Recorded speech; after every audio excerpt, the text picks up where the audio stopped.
I'm so glad that this month is about creativity, because I think that we forget that we're human and we are creative. I know for a long time I would say to people, oh, I'm not creative. Because I thought I had to be like Stefan or the Unusual Suspects or Darnita. I had to be an artist to be creative, that was one and the same. If you said creative, then you were thinking about somebody that was artistic. And the truth is, we're thinking about somebody that is God-informed. And if you're God-informed, you're creative. If you got up this morning and dressed yourself, you're creative. Picked out your own clothes, you made your outfit look good. Other people might look and go, really? That's okay. That's just an opinion. And so we are living and breathing in the mind of God. And so I love the fact that Bob, when we were running around saying good morning to everybody, he said, what's with the V? And so I want to start by telling you, because I think sometimes, especially if you haven't taken a foundations class or know much about this philosophy, especially since we changed our logo, and I may never get over that. We call this our teaching symbol. It used to also be our logo, and I'm attached to it. I like this as our logo, and I lost that vote, and I'm okay with that. So there's a great philosopher that said, God is like a circle with no center and a circumference that's never ending. And so we start with a circle, because Ernest Holmes used to say to children, and I like to include it in my prayers when I'm praying with people, there's not a spot that God is not. And when you remember that, it's like, ooh, that's powerful. There's not a spot. No matter where you go, no matter what you do, there is God with you always. Even when you're in doubt, even when you're in fear, even when you're thinking lack, God is there, holding the truth, awaiting you to recognize and to say something different and to be something different. Because remember, the creative process is always working, because God is always working. And yet, what we say God does is it just says yes. So when you're thinking lack, the universe is saying yes, yes, yes, yes, yes. And so some people will say, well, it's not working because I want abundance in my life. You do? What are you saying 90% of the time? I know that I know when I pray for abundance, I pray and I say, this is what I want in my life, and then that I used to, because I have abundance in my life now, I used to say, oh, I want abundance in my life, and I know I'm going to have abundance in my life. And then I would complain because abundance hadn't shown up. That's called unhooking your prayer, unhooking your truth. Because if the universe is always saying yes, the minute I say I'm never going to have abundance in my life, what has the universe just said? Okay. Yes, it's always. We are living and breathing elements in the mind of God. That gives me goosebumps every time I say it, because I forget. So to remember, I'll try to hold this straight so it looks good. So to remember that it's all God, and that we divide it up into a teaching symbol just so we can understand how this works in our lives. Because we're just microcosms of God, which is the one thing. And so we're here playing in all of this, and yet we manifest just like it did. And so up here, we have what we call source. It's above the line. It's the one spirit. It's the unchangeable thing itself. It's all good. It cannot be a house divided against itself. It wouldn't work. It would crash and burn. And so it is that one unchangeable. Yes, in the human experience, do we have something other, or can we have something other than good? Absolutely. And yet to know that we're living in something that only knows good. That's all it is. And so the middle part is what, when you hear a practitioner pray, they will say, I release this prayer into the law. And that's what this is. The law. And the law is that place where it takes what you have said and it accepts it and it says yes to it. And when it says yes to it, then it manifests into form. So one of the questions on the ministerial test or the practitioner test, not sure, giving it away to ministerial students and to practitioners, is how would you describe this philosophy to someone, to a 5-year-old, without using jargon? And so it's seed, soil, plant. If I think that I want to grow apples next spring, then I'm going to have to plant apple seeds into my garden. And I have to nurture my garden. I have to take care of it. I have to pull weeds around. And I'm certainly not going to dig down and find out if the apple seed has taken roots. Because if I do that, then it won't grow. I trust, even though I can't see, that that apple seed is going to grow into a tree. And so I just nurture around it. I water it. I tell it I love it. I pull weeds up from it. And then it manifests into an apple tree. If I plant apple seeds, I'm not going to get oranges. Right? That's how this philosophy works. And so we work with, or what we're talking about today, okay. Bernie, never mind, I got it. Is creative confidence. Because we forget that we're creative beings. Or at least I do. I forget that I am a creative being, that everything I say is a prayer. There is that phrase in the Bible about praying ceaselessly. And that's what that means. If your word is powerful, everything that comes out of your mouth is a prayer. You might as well just say after every sentence, and so it is. Now think about some of the things that you've said. And I know I've shared this with you before. However, it is a fabulous tool to remind yourself to just say after you say something like, somebody shared yesterday that I'm not going to say what they used to call themselves because it is Sunday morning. And then they'd say, you're stupid. Say that to themselves. So when you say that, you can just attach to that, and so it is. So now what she says to herself is, oh, honey, you don't need to think like that. You could have a better thought about yourself. And so it is. The creative process is always working. And so for us to be engaged in that, to know that, and to play as if we absolutely believe that. Because here's the deal. When you say, oh, it doesn't work, and so it is. It absolutely does not work in your life because you won't allow it to. Somebody asked me on Saturday, how did you get to the point that you actually believed that this worked, that you actually knew this worked? And I've shared my story before, and so what I will tell you is it's practice. It was believing that I absolutely wanted to change my life, and the gift that was given to me as I walked into one of these centers, that was the gift. And from that gift, I changed my life. I found the love of my life, and I'm a minister here at Genesis. That doesn't happen by accident. You know, somebody might say, oh, it's just because good luck. Or no, I don't believe that. It's because I started to believe in myself. I started to switch the stories I told about myself. I started to know that I was absolutely worthy beyond belief about what could happen in my life. And once that happened, then good started to show up in my life.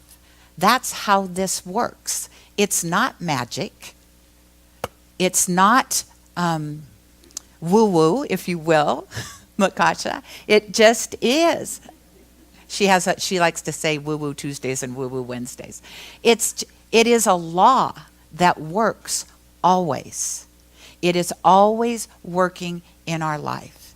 So for people who, I love this story. There was a woman who, I will say, she lived here in Seattle, very successful in her business, and she wanted to have a relationship in her life. And she she did everything that she said she was supposed to do. I am praying. I've cleaned out drawers. I sleep on one side of the bed. I park my car, and I'm doing everything every spiritual book has ever told me to do, and it's not happening. And I'm like, let go of it's not happening. That perfect person is there. They're just not visible yet. It's happening in divine right timing. And so she gets a call from a woman she hasn't seen in eons, since they were in high school together. And she said, I'm in New York, and I heard you have this business, and I'd really like you to come to Manhattan and present at a conference. And she's like, oh, I don't want to go to Manhattan. It's too busy. It's crowded. I don't even know this woman. Why is she calling me? I haven't seen her since we were in high school. How'd she find me? Okay, I'll go. So she buys her ticket. She lands in New York. She goes to Starbucks and she gets her coffee. And she's running through the Central Station. And she's not paying attention because she's going to be late for the conference. And so she's in a hurry, head down, running, and she runs into somebody, spills coffee all over the place, looks up, and guess who's standing there? Her perfect relationship. That's how she met him. That's how this works. It's not magic that Courtney and Bernie ended up at Genesis. It's not magic that Paul and I ended up at Center for Spiritual Living East Side. That's not magic, and it's not an accident. It happens when it's supposed to happen.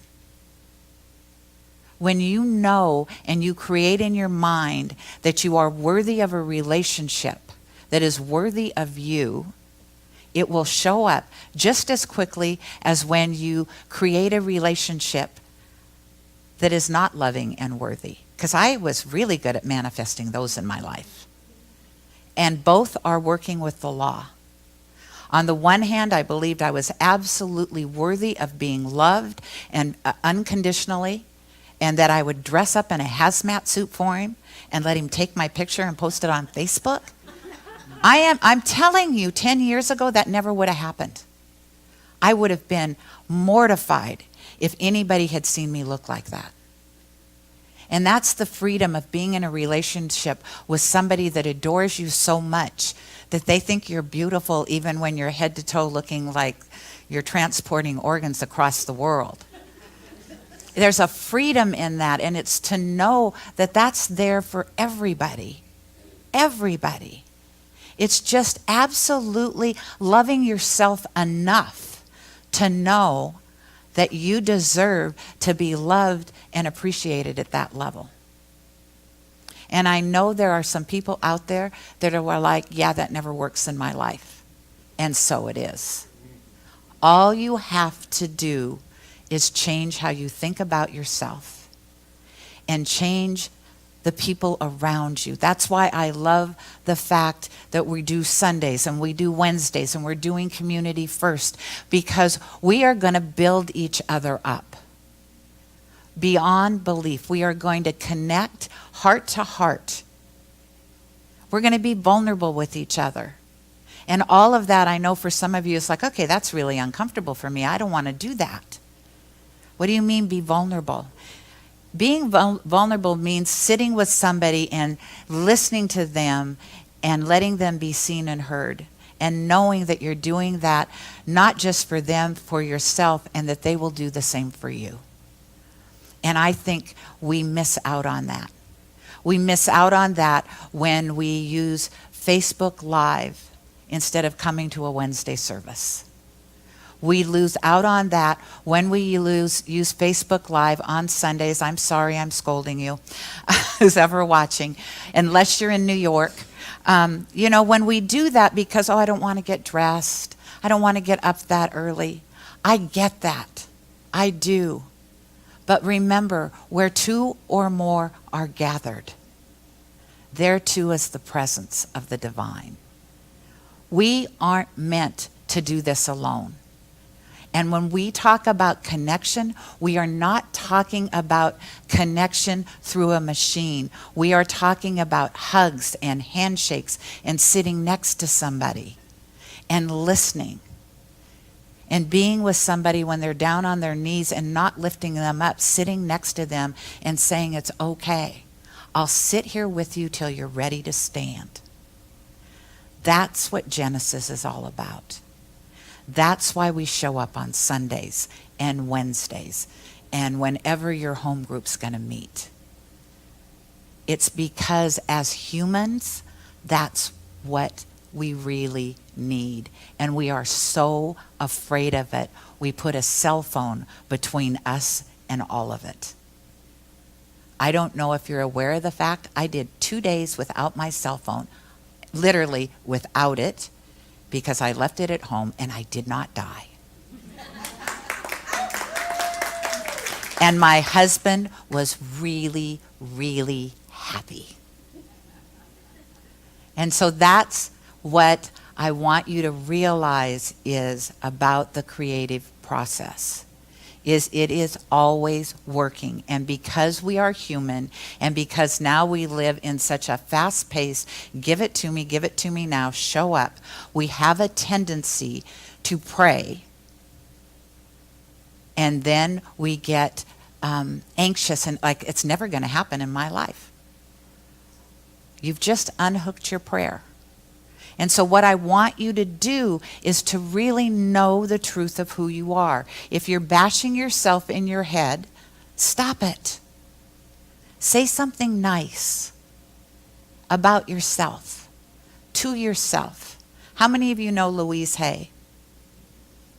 One of my favorite practices when I first found Center for Spiritual Living Eastside was Louise Hay. The way I heard it was every time I looked in a mirror. Now, some people said it was their bathroom mirror. I thought it was every mirror that I ever walked by, and including the mirror in my car, that I was supposed to look myself in the eye and say, I love you, Gail. That was really difficult for me. So when I first started saying it, I would say, I love you, Gail, and my eyes would go off to the side like, yeah, whatever. And yet it works. The fear to faith prayer.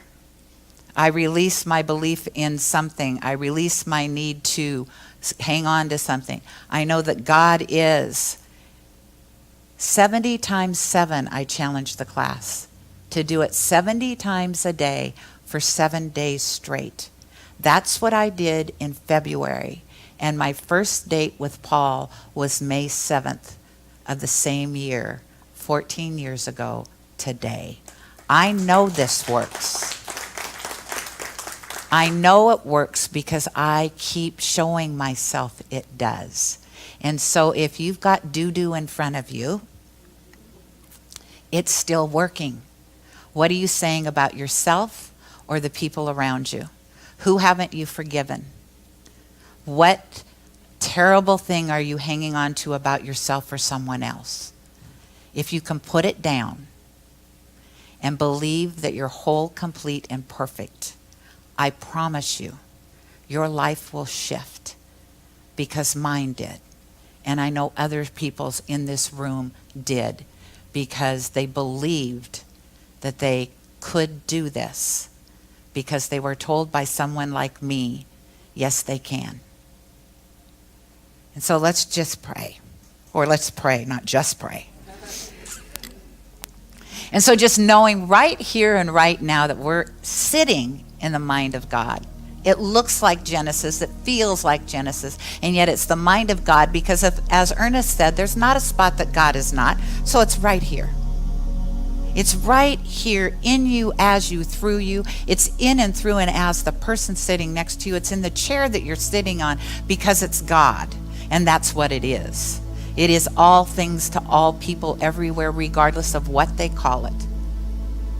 And so knowing that, I know that I can call forth that amazing spirit and intend my life to be the way I choose it to be by knowing and having faith in this powerful presence that is God as me.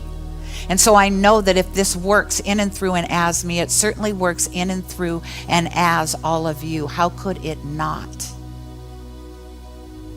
Remember, it's that circle that is, the center is everywhere, that circumference that is never ending. You can't go anywhere to get away from it. It is the power and the presence of all things everywhere. And so I just know in this moment, right here and right now, as a community founded on unconditional love, that we become that, we be that in all our relationships with everyone everywhere. That we let go of thoughts of lack. We let go of thoughts of separation. We let go of thoughts of not being worthy, because in God we are none of that. We are whole, we are complete, we are perfect. And the rest is just a human experience that we've added a story to make it so. And so much like laying down your cross, lay down your stories, step into the light, be brave. Be who you've come here to be, the passionate creation of the divine. And knowing that, nourishing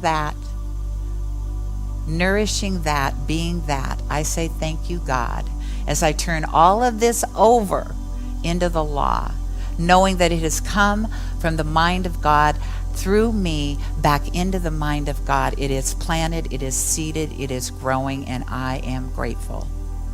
And so I just release this, let it go, let it be, and together we say, and so it is.